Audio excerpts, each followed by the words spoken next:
Hey, what's up YouTube? These are the Samsung Galaxy Buds Live, and today I'm going to be doing a review after using them for about 6 months. So, in a similar fashion to all my other reviews, let's go over the specs first. The Galaxy Buds Live were released with the Note 20 Ultra last year in August of 2020. They were Samsung's first attempt at making an active noise cancelling pair of true wireless earbuds, and are a departure from the look and design of the standard Galaxy Buds and the Buds Plus that came before it. As we can see, they come in this interesting and unique bean shape that is unlike any other wireless earbuds that we've seen before. They do not form a full seal when in your ears, as there is no rubber tip that goes into your ear canal like the Airpods. The Buds Live also comes in a new square casing, unlike the pill-shaped casings of its predecessors. It's hard to say whether or not they are bigger or smaller than the pill shapes, just because they are different shapes. In terms of battery life and size, the Buds have an estimated 5.5 hours of listening time with both Bixby and ANC on, with 20 hours total including the battery in the case. Alternatively, they have an advertised 8 hours of listening time with both ANC and Bixby off, and a combined 29 hours of listening time with the case included. If you're interested in battery numbers, the Buds have a 60 mAh battery on each side, and the case comes with a 472 mAh battery. And if you do use wireless charging, well then, the case is also capable of wireless charging. The Buds Live features Samsung's first ever ANC or active noise cancelling in a Samsung branded wireless earpiece, which is odd considering they are open type earpieces. They are supposedly able to cut out low frequency band background noises by up to 97%. In the audio department, they include a 12mm driver for each side. Here are some other miscellaneous specs. The Buds use Bluetooth 5.0 and require an Android device running Android 5.0 and higher with at least 1.5GB of RAM. If you are an iOS user, then you need to be using an iPhone 7 or later running on at least iOS 10 or higher. Also, they are IPX2 water resistant, which means that they should be alright for some working out. They also come in Mystic Bronze, Mystic White and Mystic Black. In Singapore, they retail for 288 Singapore dollars and in the US $169.99 USD. That should cover most of the important specs. Let's get into my long-term review. So I've been using these buds for just slightly under 6 months. These buds came as a part of a pre-order deal for my Note 20 Ultra, but there was a pretty complicated redemption process and the buds arrived after my Note 20 Ultra had arrived. And in fact, even after they had officially launched, which is pretty weird. That aside, let's talk about the design and build first. So it's no secret that the Galaxy Buds Live look completely different from its predecessors and any other wireless earbuds out there. The bean-shaped design kinda made me skeptical at first. Initially, it looked like Samsung was just trying to make the buds stand out from the sea of Airpods-shaped competitors, and even differentiate itself from its original buds by changing the name and the shape drastically for no good reason. While I am happy to report that the change in shape was not for no reason. While for the name, I'm not really sure why it's called the Live, but that's a small issue as it doesn't really affect the functionality of the buds. But yeah, in terms of shape, these are some of the most comfortable earbuds I have ever used. I'll be honest though, at the start, only the right side fit well and didn't hurt to use. The left side, however, didn't really fit into my ears really well and would cause it to hurt after about 10 minutes of usage. It was a small part of the earbud that was pressing against my skin that made the area of the skin hurt. But this wasn't the first time a Galaxy Bud did this. Even with the original Galaxy Buds, it caused my left ear some discomfort when I first used them as well. The pain did go away after using them for about 2 to 3 weeks, and I guess my ear sort of adapted to the shape of the buds. So the story is same over here. After about 2 to 3 weeks, my left ear stopped hurting, which is good.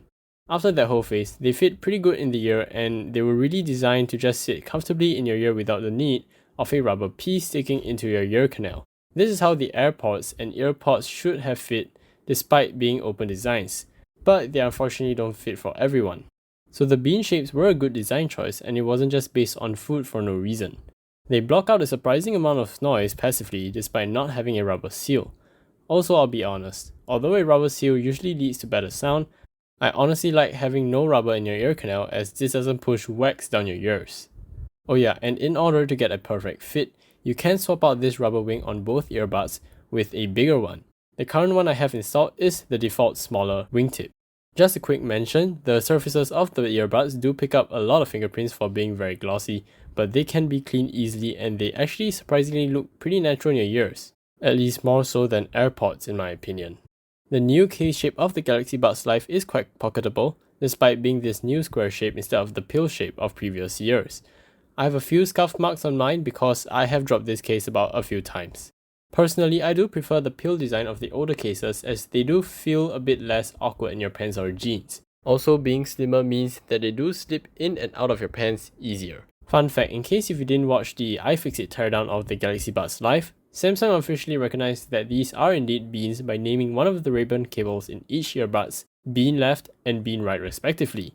Okay, enough about design and build, let's go over to sound. Let's first pretend that the Galaxy Buds Pro doesn't exist for a moment because I haven't tried those myself. But I do have a pair of original Galaxy Buds and even the Gear Icon X 2018. I've also tried on a pair of Galaxy Buds Plus. In terms of clarity, these Galaxy Buds Lives are the clearest Galaxy Buds that I have ever tried, which is fantastic. Well, that kind of only applies to the situation where you are in a quiet room though. Now before I continue talking about audio, I just want to say that I am not an audio expert, so take these remarks that I'm about to make as opinions from someone who knows about audio to some extent. There is a good amount of separation between the instruments and the buds seem to focus on a relatively balanced profile. I am someone who doesn't like too much bass in my music, so the Galaxy Buds Live fit the bill for me. The bass is definitely heavier than the original Galaxy Buds, but I'll say it's quite on par with the Buds Plus, unless you're in a noisy setting where the Buds Plus bass will be more pronounced. I set the equalizer on the Galaxy Wearable app to dynamic as it seems to boost the loudness of the audio a little. But there are other preset equalizer profiles if maybe you prefer more bass or more clarity and so on. Quick tip for anyone who uses a Samsung device, the Samsung Music app has a built-in equalizer where you can manually adjust the equalizer profile to however you like. Overall, you will not be disappointed in the Samsung Galaxy Buds Live sound if you like a rather balanced sound profile. If you do prefer more pronounced vocals or trebles or bass, then you can easily set that in the EQ. Okay, next, let's talk about the active noise cancellation or ANC. Now I want to be clear, I honestly wasn't expecting much from the Galaxy Buds Live's ANC due to the open design of the buds. I was just questioning, how is that supposed to work? And yeah, I guess I was right to lower my expectations and not expect Bose QC25's level of ANC, as the ANC was really only good for lowering the volume of low frequency noises, such as some train noises when I'm taking the train, or the environment as a whole when you're walking down the street. Now that's not to say that they were completely useless, as they did do what they were advertised to do for the most part, and I believe that they are probably the best open-style wireless earbuds for blocking out any unwanted noise from the outside world. Let's move on to mic quality, which I think is one of the most distinguishing features of wireless earpieces, as many wireless earpieces can have good sound today, but many suffer from microphone quality. As someone who has used the original Galaxy Buds, I know how poor microphone quality sounds like, and so I'm happy to report that the Galaxy Buds Live sound pretty good. Maybe not the best out there, but definitely usable for phone calls and even when there is a lot of background noise, as you will hear from this sample. So I'm currently recording using the Galaxy Buds Live microphones. I am wearing a mask, so do take note of that. I'm also in a pretty noisy area with a lot of background noise.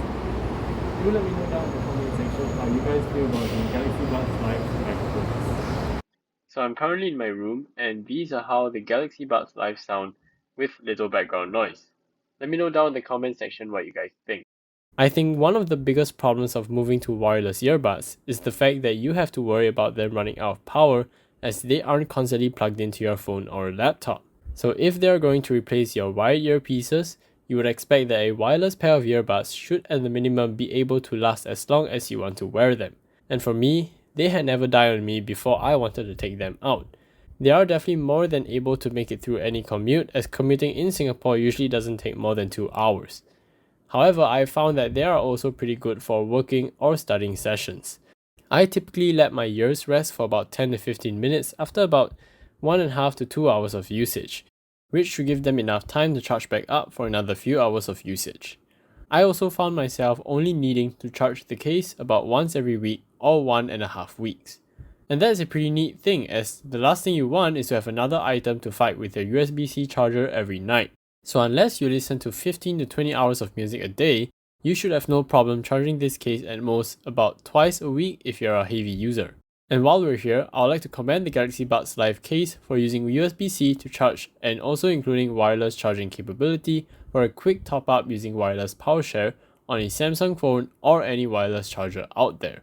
Now that all the standard wireless earbud stuff is out of the way, let's talk about the special features of the Galaxy Buds Live. Firstly, we have to mention the seamless pairing capabilities if you have a Samsung device. Basically, it works like just how an Airpods would connect to an iPhone. You simply open the case and a nearby Samsung device will pick them up, asking if you would like to connect them to your device. Also, I like the feature where every time you open the case, there will be a pop-up at the bottom of your Samsung device telling you the remaining battery life in both the case and the earbuds. Alright, let's go through the Galaxy Wearable app on a Samsung phone. As you can see, the first thing we can do is toggle the ANC, and below that there is the equalizer that you can adjust to your liking. There are touch controls that you can modify, but they are only limited to changing the left and right touch and hold. Next, we have an option for the Bixby Assistant to read out certain notifications if you wish. And below that we have what I can mostly confirm are Samsung specific features such as Bixby Voice Wake Up and seamless earbud connection. The Labs mod are found below that, and then we have the Find My Earbuds option, which is really cool. Essentially, if you dropped an earbud and have no idea where it is, you can use the Find My Earbud function to play a loud sound through the missing earbud so you can find them. So that's about all the special features that you can get with the Samsung Galaxy Buds Live. If you are using an iOS device or another Android device, you may have some missing features. So after all that, what is my conclusion of the Samsung Galaxy Buds Live? Should you get them? I'll say that comes down to a few things. Firstly, are you an iOS user? Because if you are, then you might want to consider the cheaper Airpods with a standard charging case, as they are pretty much the Galaxy Buds Lives for iOS minus the ANC. But if you want wireless charging on your wireless earbuds case, then you may want to consider the Galaxy Buds Live, as they are considerably cheaper than the Airpods with the wireless charging case. If you are a Samsung user and want an open stout pair of earbuds, then the Galaxy Buds Live is pretty much the best choice for you, as you also get the added functionality that other Android and iOS users don't get to enjoy, like seamless initial pairing. If you are an Android user who also wants a pair of open stout earbuds, then yeah, as I said before, the Galaxy Buds Live are pretty much the only good option out there. But whether you are an iOS user or Samsung user, or using any other Android phone, the competition in the wireless earbud space has grown very fierce, and there are many great options out there, such as the Razer Hammerheads, which many people seem to like, and especially the new Galaxy Buds Pro or even the older Galaxy Buds Plus. You definitely should consider those earbuds as well. To conclude, yes, the Galaxy Buds Lives are still great today, and I'd recommend them to anybody who doesn't want a piece of rubber or silicone in their ear canal, but still want a great sounding pair of earbuds and even extra things like ANC. Anyways, that's been it. If you liked this video, do give it a thumbs up, and if you disliked it, do give it a thumbs down. Also, I had recently achieved 50 subscribers, and I cannot thank you all enough for showing me your support and for liking the content that I make for all of you. Please do share this video, subscribe, and let me know down in the comment section what you'd like to see next and how I can further improve my videos. Thanks for watching, and I'll see you in the next one.